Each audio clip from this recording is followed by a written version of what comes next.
এই মুহূর্তের অন্যতম গুরুত্বপূর্ণ খবর হলো শুভেন্দু অধিকারীর পিএ চন্দ্রনাথ রথকে লক্ষ্য করে গুলি করা হয়েছে এবং চিকিৎসকরা তাকে হাসপাতালে নিয়ে যাওয়া হলে চিকিৎসকরা তাকে মৃত বলে ঘোষণা করেছে। ঘটনাটি ঘটেছে মধ্যমগ্রামে। পয়েন্ট ব্ল্যাঙ্ক রেঞ্জ থেকে প্রায় 12 থেকে 14 রাউন্ড গুলি করেছে বলে খবর এবং গাড়ির যে চালক তিনিও গুরুতর আহত। আশঙ্কাজনক অবস্থায় তিনি হাসপাতালে ভর্তি রয়েছেন। কে বা কারা গুলি করেছে এখনো স্পষ্ট নয়। 4টি বাইকে করে দুষ্কৃতকারীরা ঘটনাস্থলে আসে এবং পয়েন্ট ব্ল্যাঙ্ক রেঞ্জ থেকে তার গাড়ি লক্ষ্য করে গুলি করে।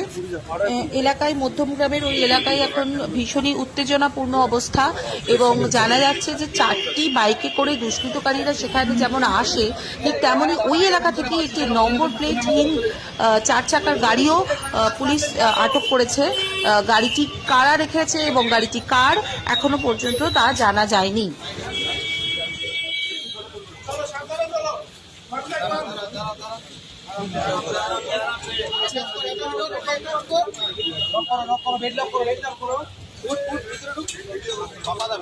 ঠিক আছে, আমরা বেড ধরে নিতেছি। একদম একদম বেড শক্ত করে ওকে স্যার, ওকে